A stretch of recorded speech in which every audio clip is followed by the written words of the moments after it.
En esta ocasión tenemos la oportunidad de entrevistar a Miguel Mirra, realizador audiovisual, guionista y docente enfocado en generar documentales de un fuerte impacto social y reflexivo. La entrevista tiene por propósito conocer y profundizar en su trayectoria y sus films, tales como Que Viva Gualeguaychú, del año 2005, Adolfo Pérez Esquivel, Otro Mundo es Posible, del año 2009, Darío Santillán, La Dignidad Rebelde, del año 2012, y Barrio Adentro, del año 2018, entre otros. Miguel Mirra nació en Lanús, provincia de Buenos Aires, estudió Historia y Antropología en la Universidad Nacional de Buenos Aires, egresó del Instituto de Arte Cinematográfico de Avellaneda como realizador de argumentales y documentales. Cuenta con una vasta filmografía cuyos inicios se ubican en los inicios de los años 80, entre las que podemos destacar Sin Confirmación de 1984, La Máscara de la Conquista de 1985, Después del Último Tren del año 1990, Crónica de un extraño de 1992, Que viva Gualeguaychú del año 2005, Los ojos cerrados de América Latina, un largometraje generado en el año 2008, Adolfo Pérez Esquivel, Otro Mundo es Posible del año 2009, Darío Santillán, La Dignidad Rebelde del 2012 y Barrio Adentro de 2018. Además, Miguel participó de distintos festivales internacionales, entre ellos el Festival Panafricano de Cine de Ouagadougou, junto a Adolfo Colombres, el Festival del Nuevo Cine Latinoamericano de La Habana, el Festival de Mannheim, el Festival de Friburgo y el Festival de Cine Ambiental de Goiânia, Brasil. Ha sido miembro del jurado del Festival Voces contra el Silencio en México, el Festival Internacional de Teherán, el DOC Barcelona y el DOC Sur de Canarias. Fue fundador en 1997 y actual director del Festival Nacional de Cine y Video Documental. Ha dictado cursos, talleres y seminarios en Argentina, Uruguay, Paraguay, Chile, Bolivia, Colombia y Venezuela. Es además autor de numerosos ensayos sobre el género, entre ellos Los documentalistas y los nuevos movimientos sociales, que integra el libro Documental en Movimiento y El reto de los documentalistas, seleccionado y publicado por el concurso Pensar a Contracorriente de La Habana, Cuba. La primera pregunta que queremos hacerte es cómo empezaste a acercarte al mundo del audiovisual, siendo que venís además de la carrera de antropología. Sí, empecé a estudiar antropología por curiosidad, digamos. A la vuelta yo había empezado a estudiar en la Facultad de Filosofía y Letras allá por los 70, antes de los 70, en los 70 me tuve que ir de ahí. Y después, en el 82, 83, decidí volver a estudiar y bueno, me cambié a la antropología porque me parecía que se acercaba más a los intereses que tenía en ese momento. En ese transcurrir estuve relacionado con una cátedra, que ya no me acuerdo cómo se llamaba, pero que empezaba a usar la imagen audiovisual, el Super 8 en ese momento, como forma de registro etnográfico. Bueno, me gustó, me enganché con eso, estando todavía ahí, y se me ocurrió que tenía que aprender un poco para poder seguir con eso. Entonces empecé a buscar cursos y bueno, como soy de Lanús, me quedaba cerca de Avellaneda, tenté suerte de ingresar porque había examen de ingreso en esa época, creo que todavía sigue, y ingresé. Y bueno, ya durante los primeros meses me di cuenta que había encontrado lo mío, digamos. Viste, como dice Serrat, uno encuentra lo que mejor hace y lo que más le gusta, bueno. Y al final terminé dejando, seguí un poco más haciendo las dos cosas y bueno, me quedé ahí en la escuela de Avellaneda. Y así llegué a lo audiovisual, digamos, en general. ¿Tuviste maestros durante tu carrera que te hayan marcado el camino? Y también quería preguntarte, ¿tenés alguna influencia cinematográfica externa o también has hecho alguna referencia o homenaje en tus films a otros directores o directoras? Qué sé yo, maestros, y no sé si llamarle maestros, pero inspiraciones, digamos. Porque nunca tuve contacto directo con ellos, qué sé yo, con Jorge Sanginés, con el cine boliviano de la época, de los 70, el nuevo cine latinoamericano. Todo eso fueron influencias que se dieron a partir de la Escuela de Cine de Avellaneda, donde había una impronta latinoamericanista en esa escuela y se conocía todos los movimientos, sí, relacionados con tanto como con el cine político, como cine de la base o el cine de Solanas Getino, o otros movimientos latinoamericanos. Y ese fue como la influencia más importante que yo reconozco, digamos. Y bueno, pero después también relacionado con Adolfo Colombres, que yo empecé a conocerlo cuando estaba estudiando antropología y empecé a conocer sus libros. Después lo conocí personalmente, hoy somos amigos. Y también una influencia, yo creo que sí, lo puedo considerar como mi maestro, sobre todo a partir del libro Cine, Antropología y Colonialismo, en donde me ubica, digamos, en el cruce de los dos intereses que tenía en ese momento, la antropología y el cine, desde una mirada latinoamericana, de ahí lo del colonialismo. Así que por ahí yo puedo reconocer las influencias. Después con el tiempo uno va aprendiendo otras cosas, le roba ideas a todo el mundo, pero bueno, creo reconocer que eso tengo que confesar que ahí robé bastante en esa época. Y digamos, dentro de lo que a lo largo de tu filmografía, ¿observas en tu cine alguna marca regional específica? Claramente supongo que hay marcas fuertemente vinculadas al conurbano, pero se me ocurre que también tu filmografía trasciende aspectos que no refiere exclusivamente a esa región. Especialmente pienso en Los ojos cerrados de América Latina. Sí, bueno, como te decía antes, lo latinoamericano o nuestra América, para decirlo con más propiedad, yo me siento ahí, digamos. Ahí es donde me ubico, digamos. Pero tengo, qué sé yo, a lo largo del tiempo he tenido, en ese contexto, he tenido diferentes ubicaciones, digamos. Del barrio, por supuesto, pero al barrio volví muchos años después. Me fui del barrio y volví hace 10 años, hace un tiempo. Volví al barrio con Darío Santillán, digamos, acercándome al movimiento de desocupados, colaborando ahí. Entonces ahí no era específicamente mi barrio, pero era la zona, Lanús, y el conurbano profundo, como decían. En el medio, en el interín, otra ubicación importante tiene que ver no tanto geográfica, sino cultural. O sea, la búsqueda de raíces culturales y un anclaje en una realidad territorial concreta me acercó a los pueblos originarios. Entonces, están dispersos en diferentes lugares, digamos.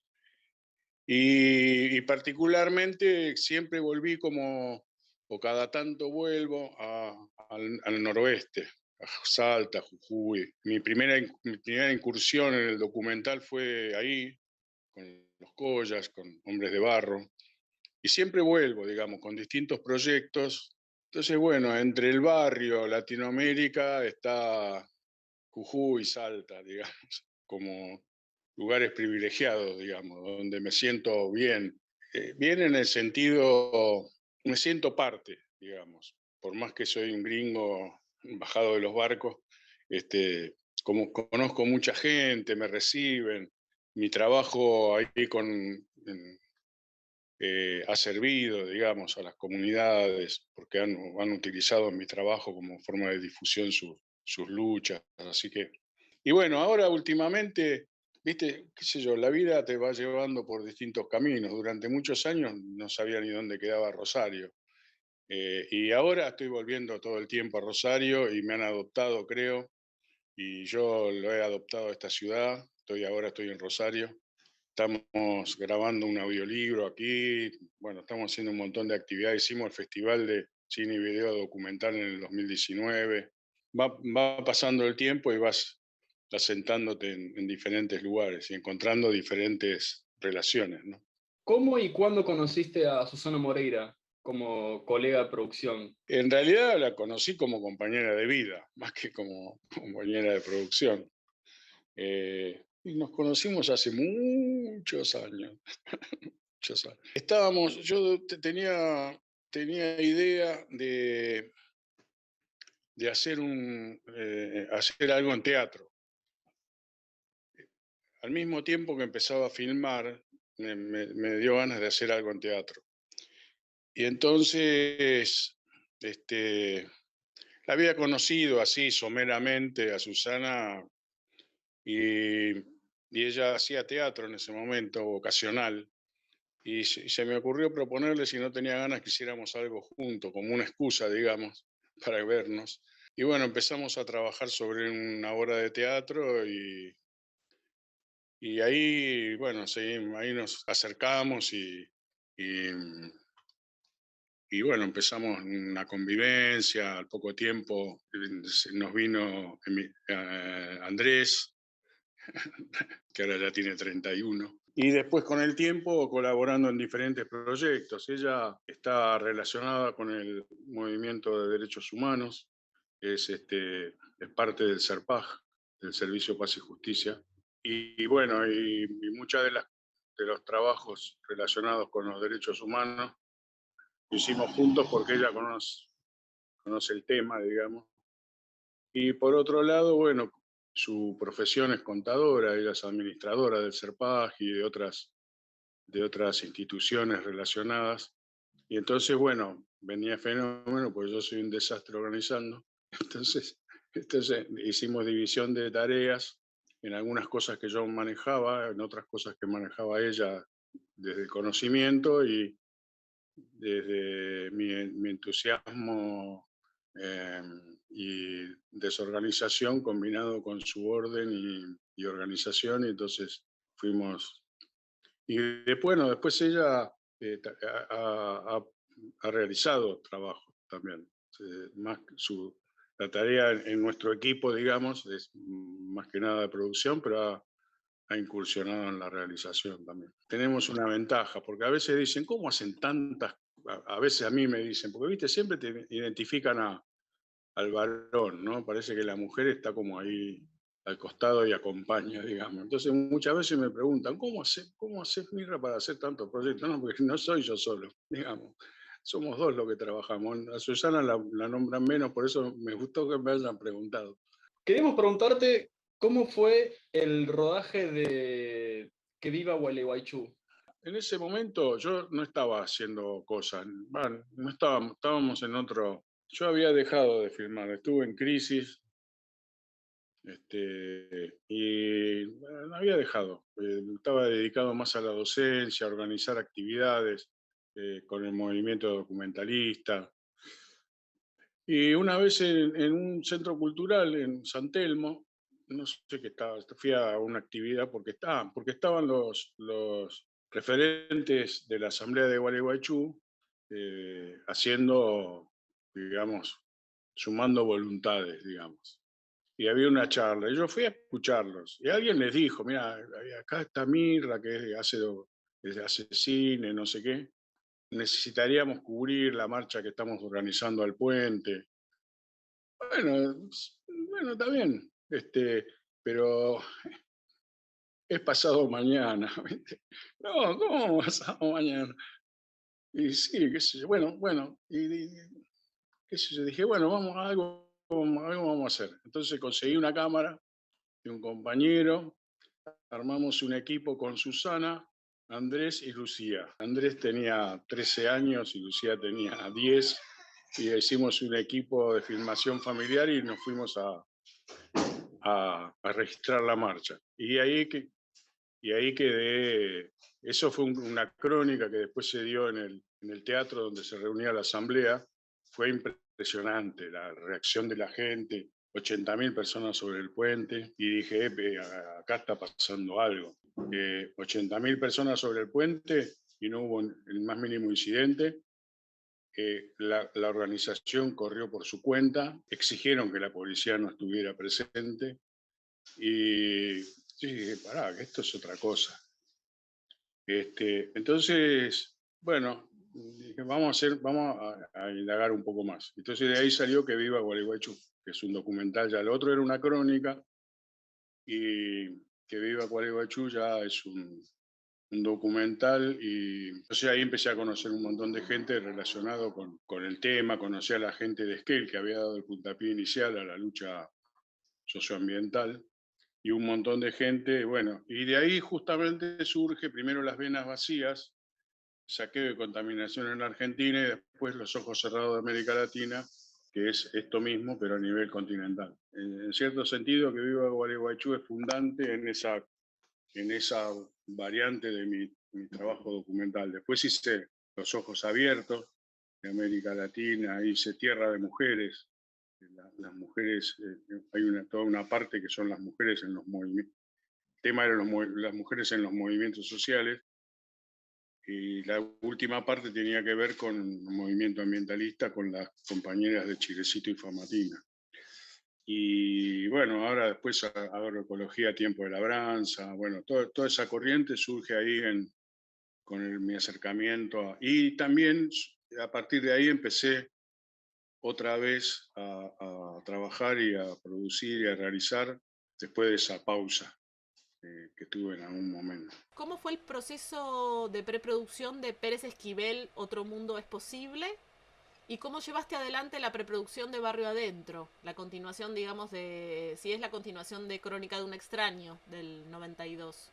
Adolfo lo conocía primero porque Susana trabajó con él un montón de años, y por otro lado porque cuando armamos el movimiento de documentalistas, que fue una de las tantas variantes de asociaciones y de grupos de documentalistas, pedimos un lugar, había un sótano desocupado, ahí en el edificio del Serpaje, en Piedras, en la calle Piedras, y bueno, Pérez dijo, bueno, sí, si lo limpian y lo arreglan, entonces bien, entonces empezamos a funcionar ahí. O sea que nos cruzábamos todo el tiempo. Y puedo confesar por qué surgió la idea, porque se lo dije a él, que lo vi un día bajando las escaleras, y esto ya hace años, y todavía el tipo está lo más bien, pero lo vi y le dije, mirá, Adolfo, tenemos que hacer algo, vos sabés, los homenajes se hacen en vida. Se reía. Y ahí empezó, y bueno, fue sencillo, digamos, porque se puso a colaborar porque le gustó la idea, era lo primero que se hace, creo que es lo único que hay relacionado con él en el terreno documental. Capaz que hay alguna otra cosa, pero en ese momento seguro que no había nada. Y bueno, fue sencillo porque lo que fue más difícil fue encontrar material de archivo, porque viste que no se cuida nada. Y, y tuvimos suerte, porque encontramos en el Centro de Documentación del Serpaj un cassette de Beta del año de unos noruegos que habían filmado el viaje de Pérez Esquivel para cuando fue a romper el bloqueo a Nicaragua.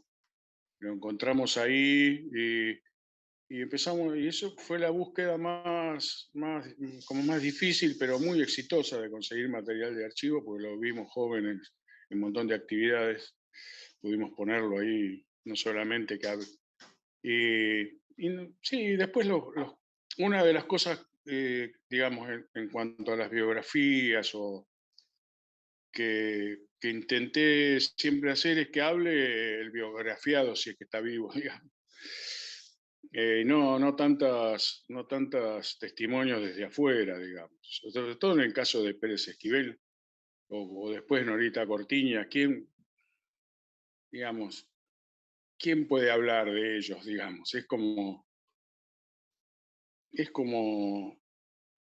No sé, casi como faltarles el respeto que alguien hable de ellos pudiendo hablar ellos, ¿no? El documental es él en sus actividades, él dando explicaciones de por qué, decir explicaciones, no es la expresión, digamos, pero explicando por qué hacía lo que hacía, en función de qué, cuenta su vida. Bueno, y sí, habla por supuesto Amanda, su esposa y compañera de vida, a su hijo que lo acompañó siempre, pero ahí después es él contando sus cosas y un montón de material de archivo en sus actividades, en cosas que tal vez mucha gente no conocía, por eso fue importante esa búsqueda, ¿no? Porque, bueno, es el Premio Nobel de la Paz. Bueno, está bien, Premio Nobel es Obama también, ¿viste? O sea, pero bueno, él dice que sirvió mucho eso. Pero lo más importante es todo lo otro. Es más importante que haber obtenido el Premio Nobel, ¿no? Está siempre donde hay que estar. Ha estado en las luchas latinoamericanas, siempre poniéndole el cuerpo, ¿no? Entonces, digamos, la idea fue mostrar a un Pérez Esquivel militante, no premio Nobel, digamos. Inclusive, por ejemplo, en el documental con Norita Cortiñas, que creo que lo tienen en la lista, me gustaría decir algo sobre ese documental, porque también, o sea, Norita Cortiñas, madre de Plaza de Mayo, y lo que trabajamos con ellos es Norita Cortiñas militante, más allá porque ella misma lo dice, que tenemos que estar en todos lados donde se me necesite. Por eso, una particularidad es que en todo el documental, en las entrevistas que le hicimos, un par de links, no tiene el pañuelo, porque es ella, es Norita. Y en el caso de Pérez Esquivel también ponemos, sí, el premio Nobel, todo bien, pero lo importante es su militancia cotidiana y permanente durante años y años y años. Entendemos que Crónica de un extraño, la película de 1992, tuvo una continuación en la película Barrio Adentro del 2018. ¿Es correcto eso? Sí, sí, es así. Dado que no encontramos Crónica de un extraño en internet, no tuvimos el acceso al material, sí tuvimos acceso a Barrio Adentro. Y entendemos que es como el cierre de esta trayectoria de este boxeador Nazario. ¿En qué consistía la anterior? Si nos podéis comentar. Y toda la primera parte prácticamente de Barrio Adentro. ¿Ustedes vieron Barrio Adentro, la versión larga de 1 hora y pico? No. No, la de media hora. ¿Corto Sí, vieron? la de media hora. Ah, está bien. Media hora. Sí, está bien. Hubo una versión larga que era toda una primera parte de Crónica de un extraño y que después se sumaba esta. Esa versión la hicimos porque una vez nos invitaron a Cine con Vecinos y como la última parte está hecha con vecinos, armamos ahí en Saladillo, viste que se hacía cine con vecinos, y armamos eso. Pero la idea del corto era darle digamos, viene por 2 o 3 lados diferentes. Uno, la idea de trabajar con la gente de los barrios para que se interprete a sí misma, digamos. Y anduvimos buscando ideas y lugares y no sé cómo se me ocurrió, y bueno, pero ¿por qué no terminamos la historia entonces? El Guillermo, que hace Nazario, Iriana, son una actora y una actriz. Guillermo Chávez falleció hace poquito, lamentablemente, de un cáncer. Y dijimos, vamos a proponerle que trabajen junto con los vecinos de ahí de un barrio, en Arana es el barrio real, digamos. Y le fuimos a proponer a la gente que armáramos una historia, esa misma historia, que la trajéramos y le diéramos un cierre. Y fue una experiencia buenísima. Los hombres no se enganchó ninguno, pero las mujeres, varias mujeres y los chicos jóvenes se engancharon con la idea y viste que aparecen, todos los que aparecen, salvo Diana y cosas, son gente de ahí, del barrio. Y la historia Crónica de un extraño es la historia de ese Nazario, que es un chico de una comunidad colla, que se va de su comunidad a probar suerte en Buenos Aires como boxeador.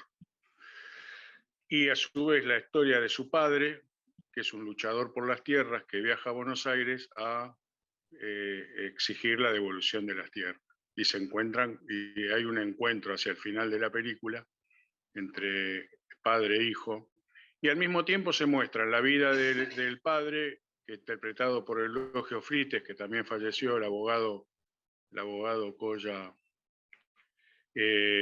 toda la vida en las comunidades, donde tomé algunas cosas de Hombres de Barro, porque en realidad Crónica de un extraño es medio como una continuación de Hombres de Barro, porque el personaje del padre de don Eulogio es el protagonista, digamos, del documental Hombres de Barro, uno de los protagonistas. En esta película actúa, digamos, pero medio como que actúa un poco de sí mismo. Entonces está la vida del padre allá y la vida de Nazario en Buenos Aires medio marginal, digamos.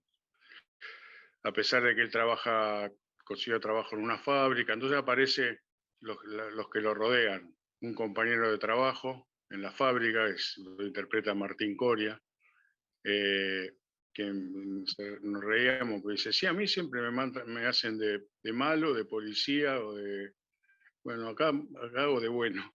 Bueno, y Diana, y entonces combinamos esas dos historias.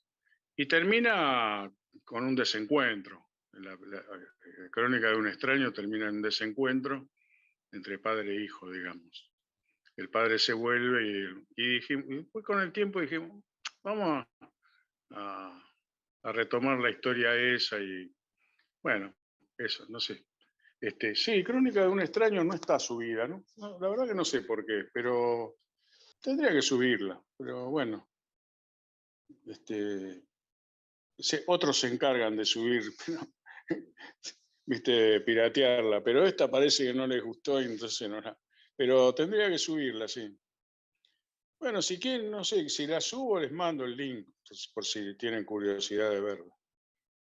Inclusive ahora hay una periodista crítica que está haciendo un trabajo sobre mi obra, digamos, que le dio mucha importancia a esa Crónica de un extraño. Sí, con todo gusto esperamos el link, Miguel, para verla. Bueno, después voy a buscar, no, acá no sé si tengo, pero voy a ver dónde está, porque en algún lado está, porque si no, no sé cómo Andrea la vio, Andrea Beltramo se llama, la crítica. Debe estar por ahí. Bueno, si lo encuentro se los mando. Vale.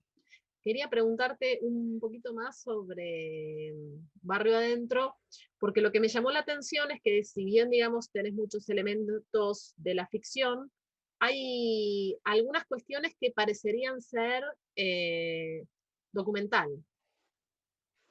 especialmente en toda la problemática con el agua dentro del barrio. ¿Es una problemática propia de Aredes o es algo que, bueno, sabemos que también pasa en otros barrios y vos lo quisiste registrar? No, sí, eso surgió del trabajo con ellos, digamos, porque el guión medio que también, sobre la base de que se tenían que reencontrar Diana y Nazario, después trabajamos con ellos, digamos, armamos el barrio, digamos, para la ficción junto con ellos. El tema del agua estaba candente. Inclusive el criterio de cámara, salvo algunas partes, es documental también. O sea, el camarógrafo, que era yo, registra lo que está pasando, a pesar de que estaba pautado, digamos. No sé si ahí aparece, no sé si en la versión que vieron aparezco yo. Sí, sos el marido de la Ah, protagonista. Que estás viendo un partido claro, de Lanús, ¿no? Creo que sí, que estás viendo un partido de fútbol, sí, de Lanús, creo que era. Guarda con Lanús, guarda. Hablen mal. Sí, sí. Sí, en realidad habíamos buscado un actor y no encontrábamos, qué sé yo. Dije, más sí, lo hago yo, algo va a salir. Algo salió, sí, más o menos está. Un turro ese, pero bueno. Te queríamos preguntar, a ver, porque a la hora de relevar películas, nosotros incluimos películas que no han sido estrenadas comercialmente. En ese caso incluimos la película Caminos del Maíz, que es de 1988. Entendemos que esta filmación se reanudó con otro nombre, que es Después del último tren. ¿Qué nos podrías contar al respecto de estas películas y esta continuación? Mira, justo ahora estamos trabajando sobre eso. Armamos un proyecto que Susana lo presentó al Inca a ver si nos subsidian para contar esa historia. Se llama La película maldita. El documental se va a llamar La película maldita, que tiene que ver con todo eso. Sí, o sea, Los Caminos del Maíz se hizo como una producción normal de largometraje, con producción, con un equipo, con todo, con criterio industrial, digamos. De bajo presupuesto, pero bueno, el asunto, bueno, ya deben haber visto, se incendió el ómnibus de rodaje, se perdió lo filmado, se perdieron las cámaras. La cruz. ¿Eh? Que se robaron la cruz. Ah. No, no, me aporta Susana que nada, el mito de que pasó todo eso porque uno de los actores era un pueblito casi fantasma, digamos. Estaba el cementerio y se robaron una cruz de ahí del cementerio. Y el mito elaborado por la escenógrafa Lelia Bamonde, que fue una maldición, pero bueno. Y entonces, bueno, se empezó, viste, película que eso lo sabemos, viste, película que se para, es muy difícil que se reanude, viste. Entonces empezaron la productora que estaba no quiso seguir con el proyecto porque se había perdido mucha plata, bueno, muchos actores se fueron, técnicos, y bueno, se cortó, digamos, no se pudo seguir. Pero dijeron, no nos vamos a dar por vencidos. Había quedado algo de plata en la producción anterior y entonces recurría a antiguos compañeros de estudio de la Escuela de Avellaneda y le dije, che, armemos un equipo y vamos a ver si podemos retomar esto. En realidad el proyecto es otro porque el guión lo hice con Adolfo Colombres, porque es una novela de Adolfo Colombres que se llama Viejo Camino del Maíz. Es otra película, digamos, no es una continuación o retomarla, porque es otro guión sobre la misma novela, pero para adaptarlo, hacerlo en Buenos Aires y alrededores. Imagínate que la novela sucede en Santiago del Estero, así que la preproducción fue fue muy divertida, porque encontramos lugares ahí en la costa del río, los cañaverales de la costa del río de la Plata, ahí en Wilde. Estaba en esa época el mercado Lanar, que había estado abandonado y había como un monte ahí en Avellaneda, la estación del Provincial en Avellaneda. O sea, encontramos un montón de lugares donde hicimos toda la escenografía ahí en un galpón ahí en Avellaneda. Y bueno, con un equipo así de ex compañeros de estudios, estaba Claudio Beisa, Gerardo Silvatisi, y bueno, y la hicimos en 16 milímetros como para poder ampliarla a 35 milímetros, que era lo de la época.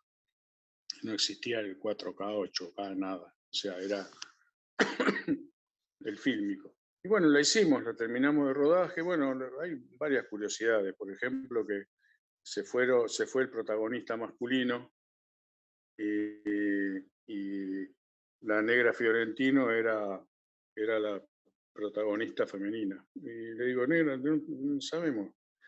Y entonces, vamos a hablar con Lupi, a ver qué dice. Y bueno, y fuimos a hablar y nos dijo, bueno, miren, por lo menos me tiene que pagar la comida, pues si no, no trabajo. Así que se incorporó él, se incorporó Víctor Laplace. O sea, fue una cosa de solidaridad frente a... Y encima, para colmo, porque estábamos en el 89, época crítica de saqueos, bueno. Entonces se generó como era la única película que estaba en rodaje, porque todas las otras se habían suspendido, así que fue muy lindo todo. Y terminamos el rodaje, compaginamos, y bueno, fuimos al Inca no, olvidar. No, películas en 16 no, no es profesional. Así que, bueno, después ya ahí sí ya nos desanimamos porque pudimos hacer un telecine, hacer un transfer a video y después se exhibió se exhibió en video, digamos, pero como película, ahí quedó. Así que, bueno, son experiencias.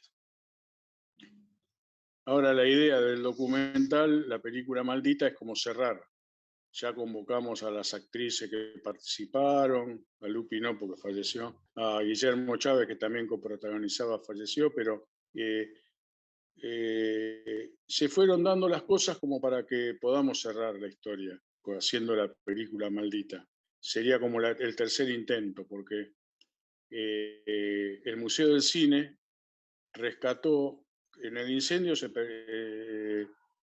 cuando se cortó la película se perdió un montón, pero había quedado una parte que estaba en Laboratorio Alex. Cuando el Laboratorio Alex lo levantaron, ¿viste? Lo vaciaron, tiraron todo en contenedores, digamos. Y dimos por perdido el campeón de lo que se había podido filmar. Hasta que el año pasado, el anteaño en realidad, me llaman Leandro Listorti del Museo de Cine y me dice, Mirra, ¿por qué no viene? Acá encontramos unas latas que estaban tiradas y me parece que es una película suya. Y fui, sí, había primero 2 latas y después otras 2 más del campeón de la primera versión. Y como teníamos material de la segunda versión completo, ya podemos mostrar las 2 versiones. Más, bueno, la historia de toda esta historia que te cuento, puesta en un documental, yendo a los lugares donde filmamos la primera versión, la segunda versión. Y la idea es recrear con las actrices que participaron, con María Fiorentino, Silvina Segundo, Meme Tres, Amabel Sabín, recrear algunas escenas, pero ellas leyendo parte del guión. Así que es un proyecto lindo. Así que vamos a hacerlo. Haya subsidio o no haya subsidio, lo vamos a hacer igual. Lógico, suena muy, muy interesante. Estábamos al tanto de que el museo estaba rescatando las latas, si no me equivoco, año 2019, 2018, 2019 había Sí, empezado el 2019. proyecto. Así que, Sí, yo después de eso me di cuenta el trabajo bárbaro que hacen y les doné todo mi material al museo. no. Todo lo que tenía de las películas anteriores. Así que, bueno, un aporte. Muy bueno. Te quería hacer una pregunta. Darío Santillán, La dignidad del rebelde. ¿Cómo fue el proceso de recolección de testimonios sobre el día de la masacre de Avellaneda? Y bueno, siendo hoy aniversario de esa fecha. La historia empezó porque Miguel Maceo, que es un militante orgánico de los movimientos sociales, como digo yo lo había querido entrevistarlo para hacer un documental sobre los movimientos sociales en general. Me dice, mira, eso fue en el 2011. Me dice, mira, pronto se van a cumplir 10 años del asesinato de Darío, porque él lo conoció a Darío y dictó cursos, ahí lo conoció muy bien a Darío. Y me dice, y bueno, ahí dije, bueno, vamos. Y en ese momento yo tenía la idea que Darío era un buen pibe que había estado en el lugar equivocado, en el momento equivocado, y por eso lo mataron, digamos. Pero después me di cuenta que no era así. En la investigación del documental me di cuenta que era un buen pibe, pero estuvo en el lugar que tenía que estar, en el momento que tenía que estar, que fue ayudando a un compañero que estaba herido, digamos. Y haciendo el documental me di cuenta que era un líder, un referente, y que no fue casualidad, que en realidad lo fueron a buscar. Y lo mataron sabiendo a quién mataban. Digamos. Eso, bueno, en el documental creo que se ve. Se ve a los asesinos claramente con material de archivo, cómo van buscando hasta que lo encuentran. Y fue un proceso interesante porque, bueno, como yo decía, para hacer la idea era contarlo a Darío. Y bueno, él no podía hablar, al menos eso es lo que yo creía en ese momento. Pues después habla, pero ahora te cuento. Entonces vamos a hablar con sus compañeros. Bueno, ahí tuvimos largas conversaciones con los movimientos ocupados de Lanús, porque bueno, ¿qué querés hacer? ¿Viste? Como que nosotros podemos colaborar, pero saber que... Bueno, tuvimos unos debates ahí, y bueno, al final acordamos, porque estaba Miguel Maceo trabajando conmigo, colaboramos mucho en el guión, y entonces, una vez que se convencieron y por lo menos los referentes, qué sé yo, ya a partir de ahí todo el apoyo. Nos llevaron a los barrios, ellos tenían material, registro sobre Darío, que lo habían guardado 10 años. Y porque en algún momento querían hacer un documental. Y me lo dieron.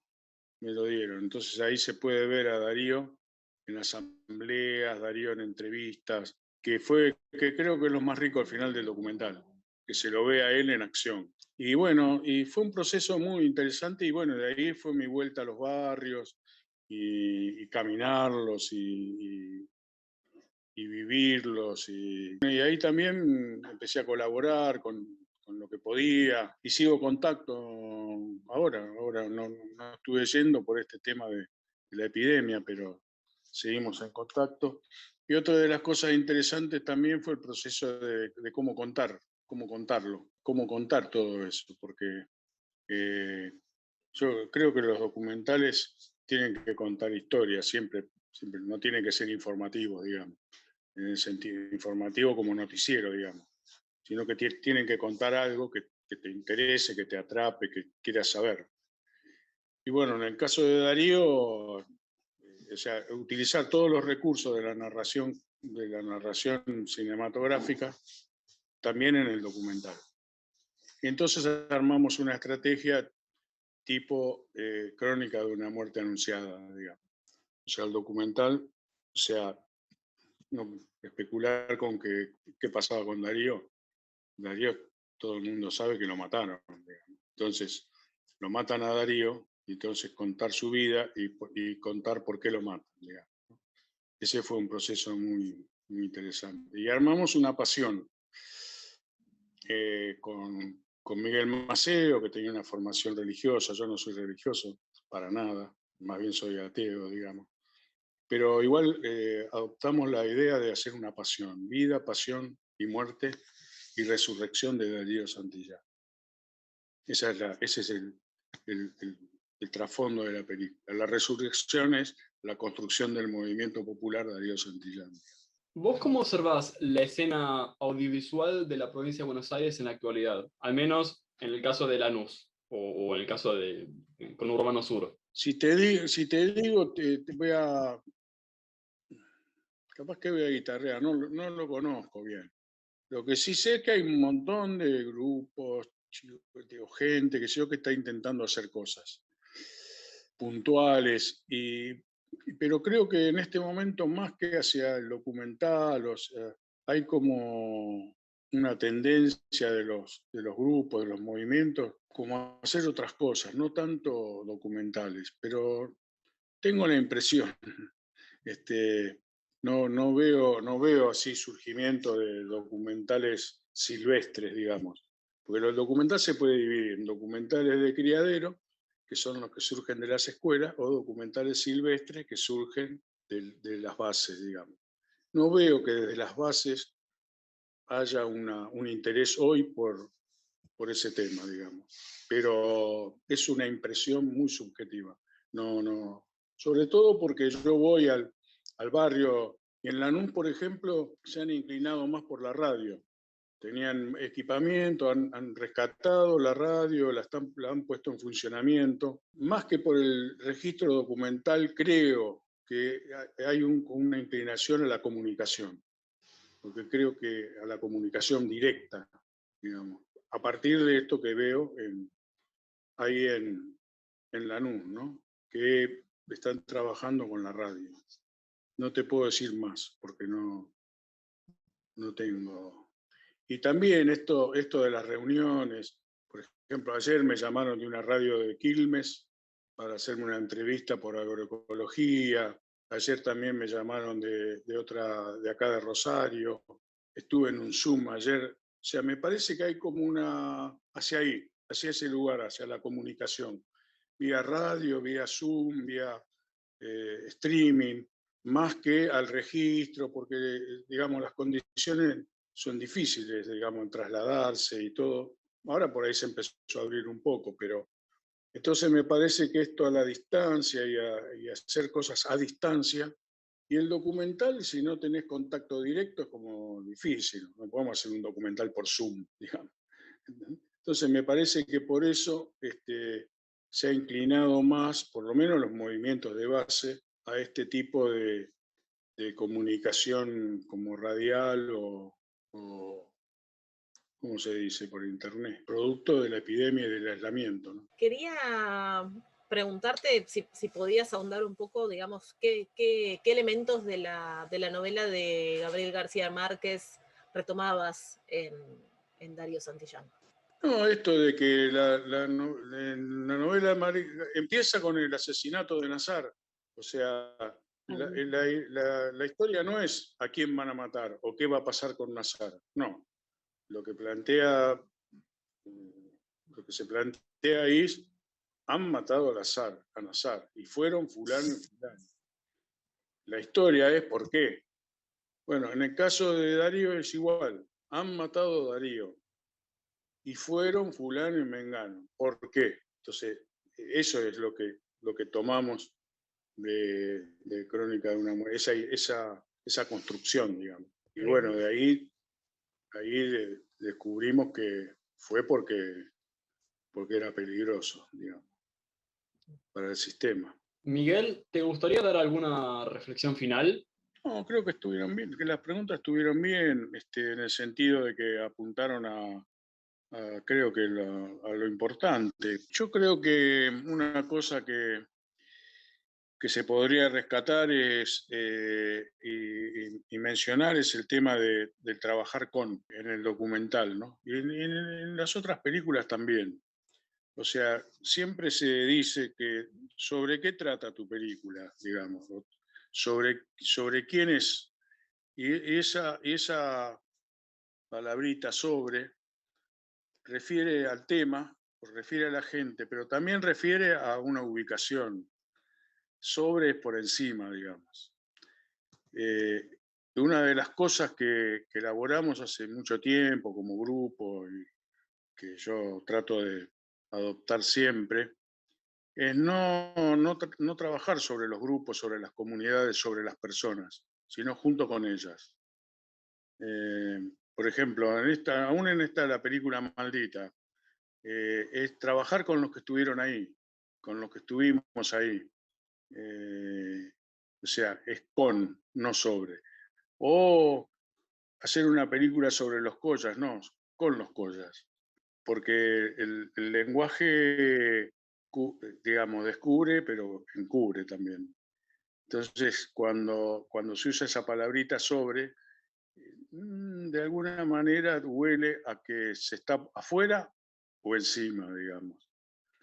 Y me parece, bueno, a través de todos estos años intenté ir afinando eso, de cómo trabajar con la gente. Por una cuestión ideológica, no me gusta ponerme por encima de nadie, muy por el contrario. Por una cuestión ética, que es, nadie tiene derecho a usurpar la vida de nadie para usarla en provecho propio, como se hace muchas veces en el documental. Y otra por una cuestión práctica también, que es cuando vos trabajás junto con la gente, primero es gratificante, mucho más gratificante, trabajar junto con la gente para hacer una obra. Y por otro lado es mucho más sencillo, en el sentido de que cuando la gente se siente respetada, involucrada, trabaja junto con vos y resuelve 1000 cosas que tal vez vos no podrías resolver, digamos. Entonces creo que que esa, por ejemplo, cuando hicimos de Artistas y de Locos, que es sobre el Frente de Artistas del Borda, en el afiche pusimos una película sobre el Frente de Artistas del Borda. Tachamos, en el afiche está tachado sobre y encima escrito con, digamos. O sea, lo hicimos junto con el Frente de Artistas del Borda. Si no, hubiera sido imposible, además, porque si la asamblea del Frente de Artistas no hubiese decidido participar, ni siquiera hubiéramos podido entrar con la Cámara, digamos. Pero además, que ponerse en un pie de igualdad es mucho más gratificante que ponerse por encima de la gente, por lo menos para mí y para nosotros. Y después, qué sé yo, no sé, otra vez, hay que hacer, flaco, ¿viste? Hay que hacer. O sea, yo me distancié de algunos movimientos, digamos, los de grupos, de documentalistas, porque todo el tiempo están reclamando, ¿viste? Yo creo que sí, que hay que reclamar, digamos, que el Estado tiene que aportar, qué sé yo, pero, digamos, asentar tu relación con otros colegas, otros documentalistas, en la exigencia de apoyo, de presupuesto, no tiene mucho futuro. Mucho mejor es relacionarte con otros para ver si trabajamos juntos, digamos. Me parece que hay que trabajar como sea. Si hay plata, lo hacemos, y si no, lo hacemos igual. Esa es otra. Estoy hablando en cuanto a mi experiencia en producción, ¿no? O sea, voy a pedir un subsidio para hacer una película o porque voy a hacer una película. Es diferente. Si vas a pedir un subsidio para hacer una película, si no te lo dan, no la haces. Ahora, si vos decís voy a pedir porque la voy a hacer, entonces quiere decir que si viene el subsidio, bien, y si no, la voy a hacer igual. ¿Entendés? Entonces no quedás subordinado subordinado a instituciones ajenas, que a veces son burocráticas, amañadas. Yo creo que hay que buscar recursos en todas partes, pero los recursos más importantes, poniendo recursos entre comillas, es la gente. Es la gente. Si vos tenés un proyecto que convoque, que sea interesante, y la gente se va a comprometer, digamos, y se va a poder hacer. Por ejemplo, te doy un ejemplo ahora, con esto del audiolibro. Un mango, qué sé yo, no sé si hay subsidios para hacer audiolibros, no tengo idea, vamos a investigarlo. Pero bueno, lo comenté con compañeros, con un par de compañeros de acá de Rosario, de una compañera que es una poeta, que además tiene programas de radio. Me dice, qué bueno, porque aparte les había gustado el libro, digamos, el libro con cuentos que se llama Apretar las Quijadas. Y bueno, vamos a hacer un audiolibro, ya está, viste, conseguimos el estudio de una radio, de 2 radios, ayer hicimos la primera grabación, ya está, el libro va a salir. ¿Y cuánto? Y nada, qué sé yo, está dando la gente que ya está, se puede hacer. Bueno, esa es la diferencia con el capitalismo, digamos, ¿no? Que si no hay plata de por medio no se puede hacer nada. Bueno, prefiguremos otro tipo de sociedad, esa es la idea. Otro tipo de sociedad que no esté asentada en el beneficio, en la ganancia, que esté asentada en la relación entre las personas, igualitaria, respetuosa, y producir en ese contexto, ¿no? No tengo más preguntas, solo agradecerte el tiempo que nos diste, y estas 2 últimas reflexiones yo creo que son muy, muy importantes para tener en cuenta. Entiendo que tu acercamiento en lo que he visto de tus películas tiene que ver con eso, con acercarse a la gente, no con, digamos, con tratar de registrar para después vos tener un material propio, sino con tratar de registrar para darle valor a eso que sucede en esos espacios. Así que, bueno, esto. Te agradecemos muchísimo, Miguel. Muchísimas gracias, Miguel. Bueno, no, muchas gracias.